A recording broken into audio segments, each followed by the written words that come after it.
Hi, I'm Robin Gary from the Dougherty Arts Center. Welcome back. We are now on the 4th lesson in Start and Maintain Your Creative Momentum. In this lesson, we are practicing our routines. We're doing that, right? I'll take you quickly through my routines. Honestly, I have 2 or 3, maybe more, I use depending on where I am in my creative cycle and the time of the month. No, not that one. The paying bills time of the month. I have a basic studio routine, a research routine, and a family routine. And sometimes there is the all bets are off routine, and you might not see it coming, but it will. So stay fluid. Most Mondays are the planning and the family routine day. You can imagine it's all about laundry, bills, and scheduling. I list out every priority activity, including work, family, and me time.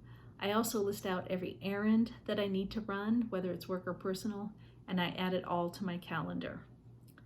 If Monday doesn't bleed over into Tuesday, and we'll talk about that in the next session, then Tuesdays are my first day in the studio. Yay! I have my coffee, look at my planner, head into the studio, and start working. I take a lunch break and either run errands or eat in the studio. If I'm lucky, Wednesdays, Thursdays, and Fridays usually follow the same pattern. If I'm researching for a project or a proposal or an exhibit, I spend most of the majority of my working time actually at home. Surprise, I'm distractible. I love my research routine as much as my studio and as much as my coffee. I get my cup of coffee, gather my resources around me in my personal resource center, turn on my favorite background music for the day, sit down, look at the trees, and then get right down to it. I write ideas down for a good amount of time, maybe an hour. Then I reset my focus by taking a short break for a new perspective, because I'm going to sit right back down and edit what I've just been working on.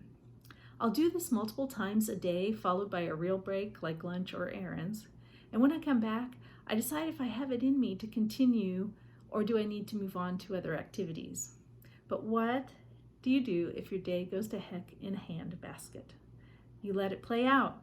You revisit the schedule as soon as the interruption allows. This is also where backup might be required. Is this something that someone else can help you with? Asking is hard, but sometimes that's what friends and family love to do, especially if there are real deadlines. Reviewing your schedule should happen regularly and often, especially near deadlines. Make specific notes on where you need to go next with your activities. This is where my planner is essential, so I can keep track of what's falling off my radar before it falls into the lump of embarrassing fails, and it will sometimes. Your creative activity for this lesson is to practice and look at what you did. Take note of your successes and your fails. You'll be ready for the next lesson then, the ever-helpful feedback loop. Thank you again for watching. You can find more from the Dougherty Arts Center on this page.